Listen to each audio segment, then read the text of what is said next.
यीशु के अजीम और जलाली नाम में आप सबको सलाम।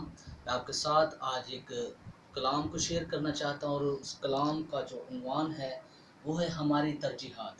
हमारी तरजीहात क्या है, इसके लिए हम बाइबल मुक़द्दस में से ज़बूरों की किताब ज़बूर नंबर 27 उसकी चौथी आयत में से खुदा के कलाम में से आपके लिए तिलावत करूँगा और सुनिएगा।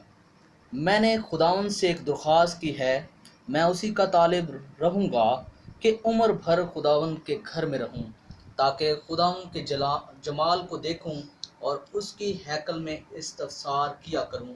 खुदा के कलाम के पढ़े और सुने जाने पर उसकी बरकत हो, आमीन। अजीज़ों, हमारी तरजीहात क्या है? आज के दौर के अंदर अगर हम गौर करें अपनी ज़िंदगी पर, तो ज़्यादा वक्त हमारा तमाम ऐसी फजूल चीज़ों में, जिस तरह के टीवी है, हमारा रुझान ज़्यादातर जो है वो टीवी की जानिब है, इंटरनेट की जानिब है।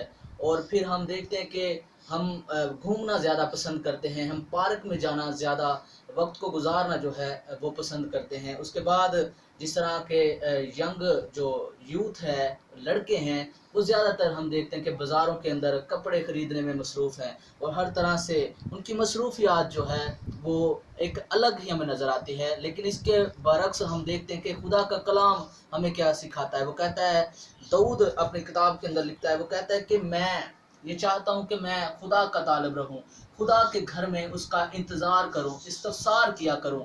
मैं जब भी खुद मुझे मौका मिले, मेरा रुझान यही हो कि मैं खुशी के साथ गाता हुआ, नाचता हुआ खुदा की हुजूरी में रहूँ।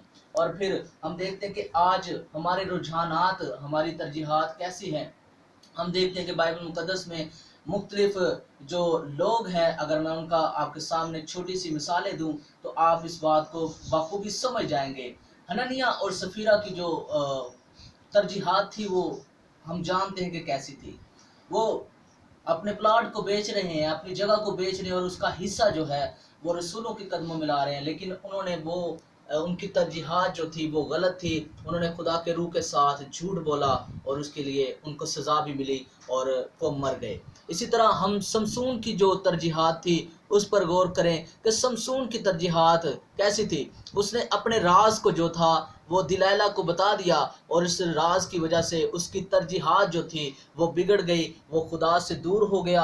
और खुदा जब उससे दूर हो गया तो फिर उसकी आंखें अंधी हो गई और उसके बायस, लेकिन जब उसने दोबारा अपनी तरजीहात की तरफ गौर किया तो फिर से उसकी ताकत खुदा ने उसको वापस की। और इसके बरक्स क्या हुआ कि वहाँ उस स्टेडियम के अंदर, उस हाल के अंदर जितने भी, जब उसको बांधा गया तो क्या हुआ कि उसने अपने जोर से, जो खुदा ने उसको दोबारा से उसको जोर बख्शा, उस जोर से क्या किया, उसने उस पूरी बिल्डिंग को गिरा दिया और उसके बायस वो तमाम लोग मर गए जो जिनकी तरजीहात ठीक ना थी। और हम देखते हैं कि उसके बाद स्टीफनस की अगर तरजीहात को देखें, स्टीफनस एक खुदा का बंदा, ईमानदार शख्स जो कि खुदा की मुनादी कर रहा था, यीशु मसीह की मुनादी कर रहा था। और उसकी तरजीहात पर अगर हम गौर करें, लोग उसको संसार कर रहे हैं, उसको मार रहे हैं, उसको पत्थरों से संसार कर रहे हैं, लेकिन उसकी तरजीहात क्या थी कि वो अपने हाथों को आसमान की तरफ बुलंद करके खुदा की शुक्रगुजारी करता है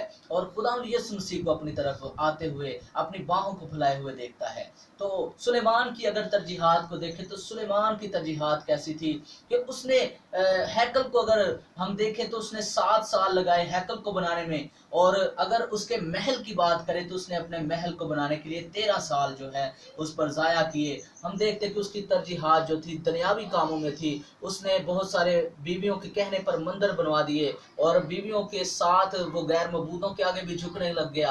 पहले उसकी तरजीहात ठीक थी, लेकिन उसके बाद उसकी तरजीहात जो थी वो बदल गई। उसका रुझान गैर मबूदों की जानब बढ़ गया। उसको जो हिकमत मिली थी, लेकिन आखिरी आयाम के अंदर हम देखते हैं कि उसने बहुत बड़ी बड़ी बेवकूफ़ियाँ की। लेकिन उसके बायस सिर्फ उसका जो बंदा, उसका जो बाप दाऊद है, उसकी वजह से खुदा ने उसको बख्श दिया। हम देखते हैं कि दाऊद की तरजीहात कैसी थी।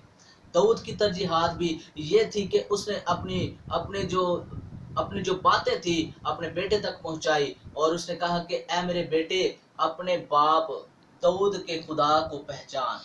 اور ہم دیکھتے ہیں کہ اس کے بعد ہم ایلی کاہن کی اگر زندگی پر غور کریں تو ایلی کاہن کی ترجیحات ٹھیک تھی، لیکن اس کے اندر ایک خامی تھی کہ اس نے اپنی اولاد کو تربیت نہ کی، اس کے باعث اس کی اولاد مر گئی۔ اور آج ہم اپنی زندگی پر اگر غور کریں کہ ہماری ترجیحات کیا ہے، کیا ہم زیادہ وقت ٹی وی دیکھنے میں تو نہیں گزارتے، انٹرنیٹ، فیس بک، واٹس ایپ یا اس طرح کی چیزوں میں اپنے وقت کو ضائع تو نہیں کر رہے؟ اگر ہم ایسا کریں تو یاد رکھیں کہ ہماری ترجیحات ٹھیک نہیں ہے۔ ہمیں جب دعا کرنے کے لیے دل نہ کرے، جب بائبل پڑھنے کو دل نہ کرے، تو سمجھ جائیے کہ ہماری ترجیحات ٹھیک نہیں ہے۔ ہمیں دعا کے لیے وقت نکالنا ہے، خدا کے لیے اپنے وقت کو صرف کرنا ہے، کیونکہ خدا نے ہمیں اس لیے بنایا ہے کہ ہم اس کی حمد کریں اور اس کے نام کو جلا دیں۔ خدا آپ سب کو برکت دے۔